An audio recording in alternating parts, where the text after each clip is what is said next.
Good morning, Year 6. Today I will be doing the grammar with you, and this week I will be attaching the grammar lessons to our English task as well, to our English PowerPoints and videos.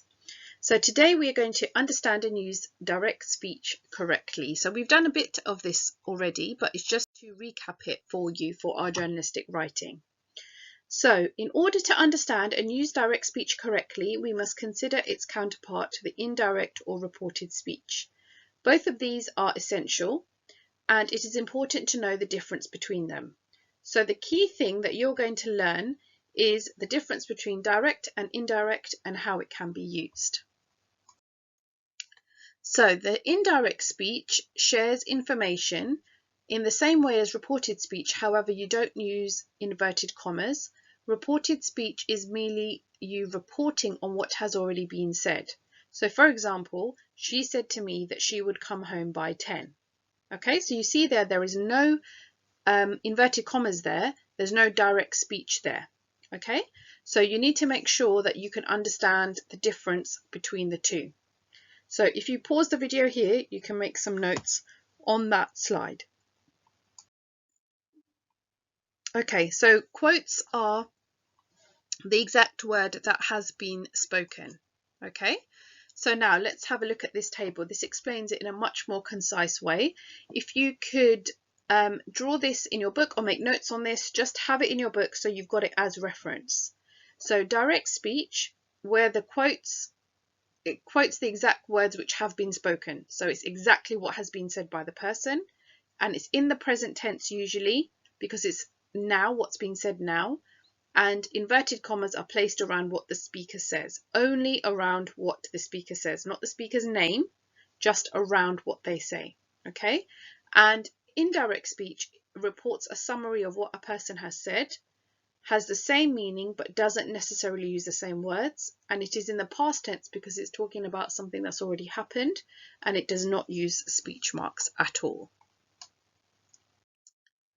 Okay, so direct speech isn't always a description of what someone may have spoken. You can also quote from other texts in similar way by using inverted commas before and after the quote. So for example, if you had a piece of writing and you were doing a comprehension on that, and the question was to use evidence from the text, you could actually use a phrase from that work and put speech marks around it or inverted commas around it, and the reader will automatically know that you extracted that from the text. Okay, and as you get older, when you begin to write essays, you will need to do that a lot. And also you can use different verbs to express what is being reported. So instead of saying said, you could say cried or pondered or questioned or yelled or shouted. There's lots and lots of different ways that you can describe how something is being said using both reported and direct speech. Okay, so this is what I want you to do first of all. I want you to write down next to these, what do you think, whether they're direct or reported speech. So pause the video here and then complete the task, and then I'm going to go through the answers. Okay, so number 1, Dad told me he was tired is a reported speech. Josh explained that he supported Chelsea is reported speech. I wish I could come too, replied Jess, is direct speech.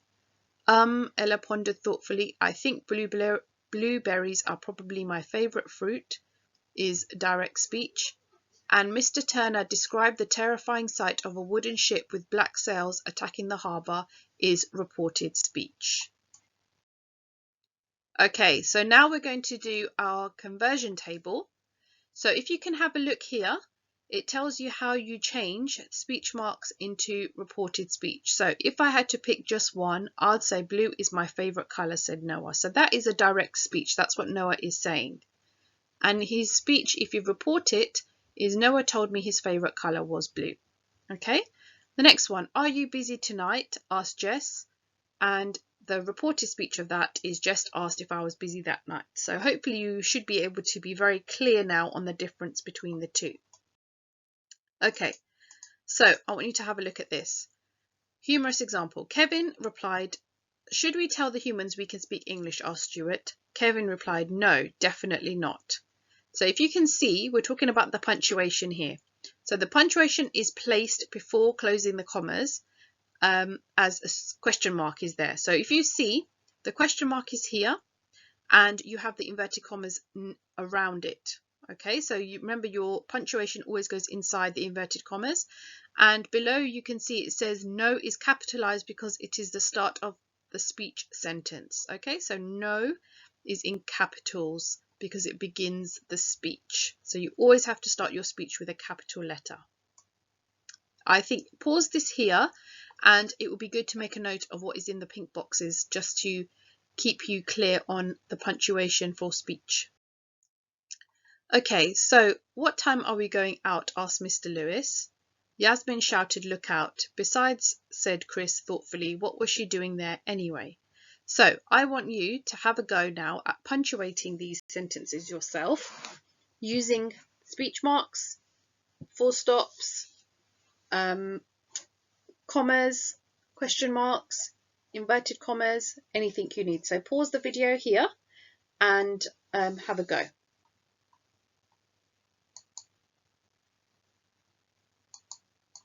Okay, so here are the answers for that task.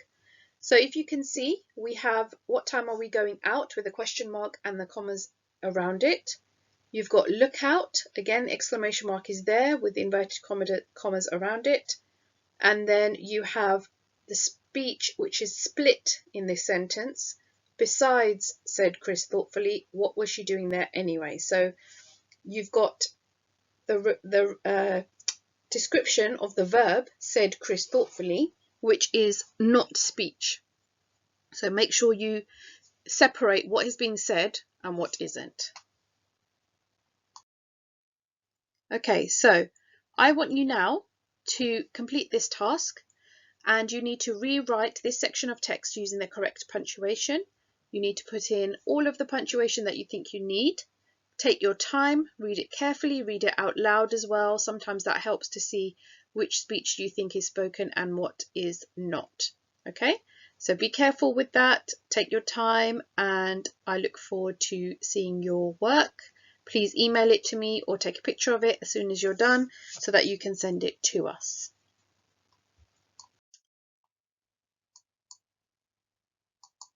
Okay, so with direct speech, we always need a reporting clause. So that is the said, shouted, yelled. It's the word that tells you how it was being said.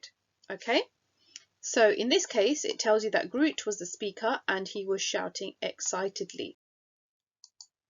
Okay, so you can have it at different times. You can have your reporting clause at the beginning.